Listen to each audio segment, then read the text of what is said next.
Hello friends, welcome to our YouTube channel geography genius led by Anshu Anusha. So आज के हमारे इस वीडियो में हम बात करने वाले हैं क्लाउड्स के बारे में।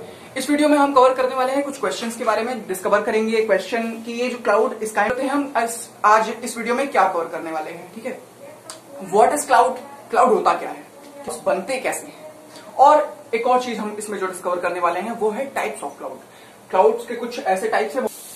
फर्स्ट ऑफ ऑल, जो क्लाउड होती है ये एक तरीके का होता है mass of water droplets and which is in liquid form. Water droplets देखो, वाटर कई फॉर्म में होता है, of course we all know that, ice की फॉर्म में और वाटर में भी रखते हैं। ठीक है, लिक्विड के फॉर्म में। ठीक है, हम वाटर को बेसिकली समझते हैं, जब भी हम बात करते हैं स्टेट ऑफ मैटर की, तो हम बेसिकली वाटर के ऊपर ही समझते हैं। क्यों समझते हैं? क्योंकि वाटर के हम कई सारे फॉर्म्स को देख सकते हैं। तो देखो, जो क्लाउड होता है, ये क्लाउड होता है लार्ज मास, एक लार्ज मास होता है, छोटा मोटा नहीं होता है, बड़ा सा वो में दिखता है, छोटा बड़ा सा होता है। उसके अंदर होता है water droplets, tiny water droplets which is in liquid, water liquid form, ice crystal में। अब हम चेक करते हैं कि वो कहां कैसे कैसे, कई सारे टाइप के क्लाउड में भी हमें पता चलेगा कि कौन सा क्रिस्टल फॉर्म में है और कौन सा लिक्विड फॉर्म में है। ठीक है, सो ये होता है क्लाउड। क्लाउड होता क्या है? Cloud is a mass of water droplets containing liquid water and ice crystal. ये इसकी एक बेसिक डेफिनेशन है। ये बनता किस तरीके है, फॉर्म्ड किस तरीके से होता है, तो यही क्वेश्चन मैंने डिस्कवर करने को तो कहा। ठीक है, तो देखो, जो ये क्लाउड होता है बेसिकली कुछ ऐसा टाइप का दिखता है। मेरी ड्राइंग इतनी अच्छी नहीं है, लेकिन मैं आपको समझाने की कोशिश कर रहा हूं। आई होप आपको समझ में आए। तो देखो, जो क्लाउड होता है कंडेंसेशन के थ्रू बनता है। कंडेंसेशन क्या होता है? ठीक, ऑफ कोर्स वाटर बॉटल से पानी निकाल के और उसको रेफ्रिजरेटर के अंदर नहीं रखते हैं, लेकिन अगर आप उसे ध्यान से देखो थोड़ी देर बाद, तो उसके बाहर वाटर ड्रॉपलेट्स होती है, तो फोर्स होते हैं? नहीं, ऐसा नहीं होता है। वो कंडेंसेशन का प्रोसेस है। इसे हम बेसिकली इसी चीज से समझते हैं कि कंडेंसेशन एक ऐसा प्रोसेस है। क्या होता है? देखो, जो वाटर वेपर, जो ये देखो, suppose this is a surface, ये एक सरफेस है, सरफेस में पानी है। पानी क्या होता है? देखो, पानी को ऊपर जाना है, कंडेंसेशन फॉर्म में होता है। तो क्या होता है कंडेंसेशन में? देखो, so it goes up with the help of air, air की हेल्प से आता है। तो एयर क्या कह सकते हैं? एक पैसेज है। सो ये वाटर वेपर होता है, देखो, form by the condensation of water vapour. ठीक है, तो वाटर वेपर क्या होता है? देखो, कंपोजिशन ऑफ एयर के बारे में बात करते हैं, तो उसमें हम क्या क्या कहते हैं? क्या होता है? ऑक्सीजन होता है, नाइट्रोजन होता है, ऑक्सीजन नाइट्रोजन के बारे में बात करते हैं, फिर कार्बन डाइऑक्साइड होता है, फिर हम कहते हैं कई सारी डिफरेंट गैसेस भी हैं इसके अंदर, और फिर वाटर वेपर के बारे में जब बात करते हैं, तो देखो, जो वाटर वेपर के बारे में जब बताते हैं तो हम लिखते हैं वेरिएबल। वाटर वेपर की हम कोई फिक्स नहीं बताते, जैसे कार्बन है 0.03, तो ऐसे नहीं देते, हम वेरिएबल बताते हैं। ठीक है, तो ये होता है। तो ये कंडेंसेशन का प्रोसेस है। कंडेंसेशन क्या होता है? कंडेंसेशन जो हम देखते हैं, देखो, लिक्विड है, वो ऊपर जाता है तो एयर, तो एयर के अंदर ही वाटर मॉलिक्यूल्स होते हैं, वो फर्दर जाके ऊपर क्लाउड्स बनाते हैं। एंड अब हमें एक चीज और समझनी है, तो ये क्लाउड्स कैसे फॉर्म बना, ये समझ लो एक लैंड है, बेसिकली लैंड है, इसके अंदर पानी है, यहां से तो एयर जो ऊपर जाएगी ऐसे ऐसे करते करते करते करते ऐसे ऊपर, इसके अंदर क्या होता है? इस एयर के अंदर, ये एयर के अंदर हमारे पास होता है क्या? हमारे पास होता है वेपर होता है इसके अंदर। देखो, वाटर वेपर भी होता ही है इसके अंदर, कंपोजिशन है। ठीक है, तो ये मैंने आपको एक्सप्लेन कर दिया। अब हम बात करते हैं कुछ चीजों के बारे में जो कि इसमें बहुत इंपॉर्टेंट है, कि कैसे क्या होता है इसमें। हमें अभी डस्ट जो पार्टिकल्स है उसके बारे में बात करेंगे। ठीक है, तो अब हमें एक चीज और समझनी है कि जब एल्टीट्यूड, जो एल्टीट्यूड होता है, एल्टीट्यूड वो जब ज्यादा होता है, एल्टीट्यूड भी बता रहा हूं क्या होता है। एल्टीट्यूड जब ज्यादा होता है तो जो टेम्परेचर होता है वो घट जाता है। जितना ज्यादा एल्टीट्यूड उतना कम टेम्परेचर, माइनस में हो जाता है टेम्परेचर। ठीक है, जितना ऊपर जाएंगे। एल्टीट्यूड क्या होता है? देखो, मान लो ये अर्थ सरफेस है, अब हम इसके ऊपर, चलो माउंटेन एवरेस्ट, ठीक है, उसे कोई क्लाइंब कर रहा है, तो क्या होता है? वो जितना ऊपर जा रहा है माउंटेन एवरेस्ट के ऊपर, वो उसको एल्टीट्यूड से नापता है। जितना ज्यादा एल्टीट्यूड उतना कम टेम्परेचर, इसीलिए माउंटेन पे आप देखोगे तो ग्लेशियर होता है। एल्टीट्यूड ज्यादा होता है, टेम्परेचर कम हो जाता है, तो ऐसा यही चीज है। ठीक है, इसके पीछे ये बेसिक चीज थी। अब ये कैसे फॉर्म होता है बात करते हैं। देखो, जो एयर होता है ये प्योरिफाइड नहीं होता है, इसके अंदर स्मोक भी होता है, डस्ट भी होता है, काफी सारे पार्टिकल्स होते हैं, ये हमको पता है, बहुत ही क्लियर है ये बात, कोई इसमें डाउट नहीं हो सकता है। ठीक है, सो क्या होता है? उसको हम क्या कहते हैं? डस्ट पार्टिकल्स को हम कहते हैं एरोसोल। एरोसोल, ठीक है, तो क्या होता है? इसको हम, एरोसोल को हम अगर नॉर्मल वर्ड्स में बोले तो हम इसको बोलते हैं hygroscopic condensation nuclei. Number, it is hygroscopic, not hydroscopic. ठीक है, सो ये प्रोसेस है, तो इसको हम बोल सकते हैं, इसको हम बोलते हैं बेसिकली एरोसोल। ठीक है, रिमेंबर, इसको हम हाइग्रोस्कोपिक कंडेंसेशन न्यूक्लियाई भी कहते हैं। देखो, तो क्या होता है? जब वाटर वेपर ऊपर जाया करता है तो क्या मैंने भी बताया, एल्टीट्यूड हाइयर, टेम्परेचर लोअर, तो ये जो वाटर वेपर है ये हो जाता है इन द फॉर्म ऑफ आइस। तो ठीक है, तो इसके अंदर और मॉइस्चर लॉक करने के लिए और उसके पास पावर नहीं बचती है, तो क्या होता है? ये ऊपर जाया करता है और ये फॉर्म किस में कन्वर्ट होने लगता है? धीरे धीरे फ्रीज होने लगता है। एल्टीट्यूड हाइयर होगा तभी तो ये प्रोसेस हो सकता है। एंड फर्दर ये चीजें होती हैं कि देखो न्यूक्लियाई, ये एक वाटर मॉलिक्यूल समझो। सो जो 10 पार्टिकल होते हैं वो इसके अंदर एंटर करते हैं एंड ये हैवियर हो जाता है। 10 पार्टिकल एंटर चले गए, भर गए और ये एक बड़ी सी वाटर ड्रॉपलेट तैयार होती है जो कि काफी हैवी होती है। और ये जब क्लाउड में फॉर्म में आती है तो क्या होता है, रेन होता है, क्योंकि जब हैवियर हो जाती है जब तो सरफेस टेंशन के कारण वो नीचे गिर जाता है। ये तो बहुत क्लियर बात है, सरफेस टेंशन होगी तभी तो बारिश होती है। तो ऑफकोर्स वो हैवियर हो गया है तो it can't stay there in the cloud, it have to fall down and that is rainfall. इसको हम रेनफॉल कह देते हैं। यही छोटी छोटी चीजें हैं इसमें। हाइग्रोस्कोपिक कंडेंसेशन न्यूक्लियाई को आपको याद रखना है, बहुत इंपॉर्टेंट है, और साथ ही साथ एरोसोल को भी याद रखना है। एक बेसिक क्वेश्चन अराइज हो सकता है माइंड में, वो ऐसा होगा कि ये क्या होता है, क्या एयरसोल अंदर घुस जाता है वाटर मॉलिक्यूल के अंदर? नहीं, ऐसा नहीं है। देखो क्या होता है इसके अंदर, जो ये एयरोसोल होते हैं ये अट्रैक्ट हो जाते हैं, मतलब जो वाटर मॉलिक्यूल होता है ऑफकोर्स उसके अंदर अट्रैक्ट हो जाते हैं एंड बेसिकली वो दोनों का अट्रैक्शन ही जो होता है वो न्यूक्लियाई को अंदर ले जाता है। ठीक है, सो ये प्रोसेस था इसको समझने के लिए। अब जितना भी ऊपर जाएगा एल्टीट्यूड हाइयर होता चला जाएगा, टेम्परेचर घटता जाएगा, इस पॉइंट को याद रखिएगा। तो जो वाटर मॉलिक्यूल है वो जब ऊपर जाएगा तो फ्रीज होता चला जाएगा, ये वाटर मॉलिक्यूल है, इसको जीरो मत समझिएगा। तो ये चीजें थी और ये मैंने इसको कुछ ज्यादा लिखा नहीं यहाँ पर क्योंकि मैं लिखने के उसमें नहीं था, मैं आपको एक्सप्लेन करने की कोशिश किया, शायद आपको समझ में आया हो। तो cloud is nothing, it is, हम उसे बेसिकली कहते हैं कॉटन जैसा फ्लफी सा दिखता है, लेकिन वो कुछ नहीं है। वो है cloud is a large mass of a tiny water droplet that is consisting of liquid water as well also the ice crystal.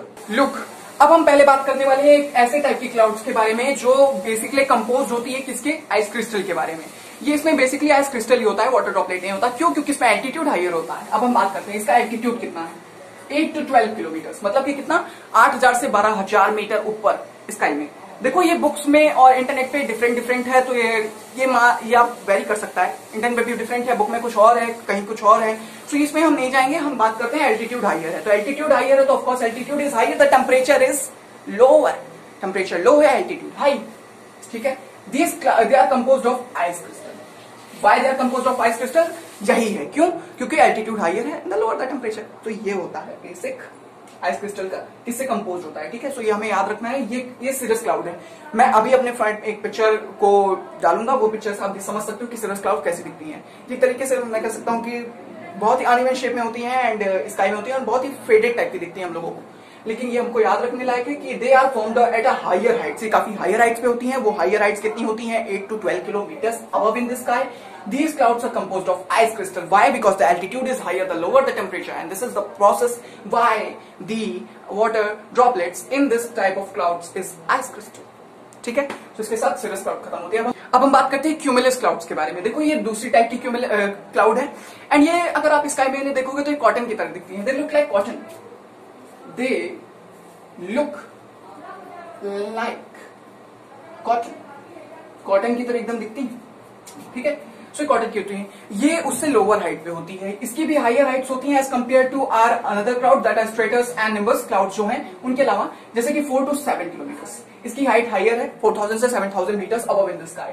Remember, cumulus clouds are bigger than the cirrus clouds. Cirrus cloud से बड़ी होती है, cotton की जैसी दिखती है। अब देखो जो क्लाउड बड़ी है उससे हम क्या समझ सकते हैं, जैसे जो भी क्लाउड बड़ी है, रिमेंबर ऑलवेज क्लाउड अगर बड़ी है तो उसके अंदर ज्यादा वाटर ड्रॉपलेट्स हैं, ज्यादा वाटर ड्रॉपलेट्स हैं। वाटर ड्रॉपलेट्स ज्यादा होना ही क्लाउड्स को बड़ा बना देता है। ठीक है, because they are the composition of water droplets, liquid water and ice crystal, remember. अब बात कर लेते हैं स्ट्रेटस क्लाउड के बारे में। देखो ये थर्ड टाइप ऑफ क्लाउड है। स्ट्रेटस का मतलब होता है लेयर, और ये हॉरिजॉन्टल लेयर में होती भी है। ऐसा नहीं है कुछ की मतलब कि नाम कुछ डिफरेंट रख दिया और क्लाउड्स कुछ डिफरेंट है। देखो हॉरिजॉन्टल क्लाउड्स होती हैं and they are in the layers में होती हैं। अब हमें ये बात करना है कि they are at low altitudes. आप इसे देख सकते हो अगर आप किसी माउंटेनियस रीजन पे जाओ, they are at low altitudes. They are formed in 2 colours, grey and white. Grey and white में मिल सकती हैं। अब तक वो जो ऊपर की जो हमने क्लाउड्स पढ़ी है ग्रे एंड व्हाइट में नहीं मिलती हैं। क्यों? यही ग्रे एंड व्हाइट में मिलती है। ठीक है, एंड ग्रे एंड व्हाइट, ठीक है, हॉरिजॉन्टल लेयर्ड होती है, लो एल्टीट्यूड की क्लाउड्स होती हैं। We have to remember this thing that they are at a low altitudes as compared to them, they are at the low altitudes. The horizontal layered crop, they are stratus means layer, horizontal layer. ठीक है, सो ये हमने colour के बारे में बात कर ली। They are also seen in the form of mist and fog. ये मिस्ट एंड फॉग के फॉर्म में मिलती हैं काफी सारे रीजन में, इसलिए तो मैंने बताया आपको कि आप कोई रीजन पे जाएंगे तो आपको ये मिल सकती है। ठीक है, remember one thing that they are closer to the earth. Whenever you look at them they will be looking closer to the earth. Sometime it feels like. तभी देखो इन्हें क्लाउड्स को हम अगर बेसिकली किस तरह क्लासिफाई करते हैं, जैसे कि अभी मैंने यहाँ पे आपको एक चीज नहीं बताया क्यूमुलस में ये पैचेस में होती हैं। ये पैचेस में होती हैं क्लाउड्स, एंड यही मुझे बताना था। Remember one more thing I didn't told you about this thing. Look, if they are at lower altitudes, suppose they are at a lower altitude, I have told you these things. So like sun is here, suppose that sun is here, and here are the clouds. All the clouds are here, like this, and this is the earth, alright? So they are a type of barricade for the sun rays. ठीक है, so क्या होता है कि जो sun rays है वो अर्थ पे पहुंचने नहीं देती हैं। क्यों? क्योंकि because there clouds work as a barricade, ये बैरिकेड की तरह बन जाती हैं। और ये ऐसा नहीं करता है कि मतलब एकदम, तो ये क्या कर देती हैं कि डे को डल और डार्क बना देती हैं। हम बेसिकली देखने को मिलता है हम लोगों को कि डल और डार्क डे है। कैसे है ये? Because these cloud never let the sun rays go beyond it and reach the earth surface, that's why a day look like a dull. अब बात कर देते हैं निम्बस टाइप ऑफ क्लाउड्स की। देखो, ये भी एक टाइप की क्लाउड है जो लोअर एल्टीट्यूड्स पे पाई जाती है, around 3 kilometres above in the sky. 3000 metre पे अगर आप देखोगे तो निम्बस क्लाउड मिल जाएगी। निम्बस क्लाउड को आप इवन ऐसा लगता है कि उस ऊपर से जा रही है, सर के ऊपर से, ऐसी होती है क्लाउड्स। ये क्लाउड्स बहुत ही लोअर हाइट पे होती है, लोअर एल्टीट्यूड होता है, ठीक है। तो इसमें क्या हुआ, लोअर एल्टीट्यूड हुआ, बड़ी बड़ी क्लाउड्स हो गई, तो मतलब क्या हुआ, ज्यादा water droplets, mass of water droplets. Altitude भी ज्यादा नहीं हो पाया तो आइस क्रिस्टल में नहीं बदल पाया, पहली बात तो। एंड ये इतनी हैवी हो जाती है वाटर ड्रॉपलेट्स की इनका वे कम से कम टन्स में हो सकता है, काफी वे इनका हो सकता है। सो ये इस बात को हमें याद रखना है। एल्टीट्यूड ज्यादा नहीं हो पाया तो इसका मतलब क्या है कि निम्बस क्लाउड कन्वर्ट नहीं हो पाई into water, into ice crystal.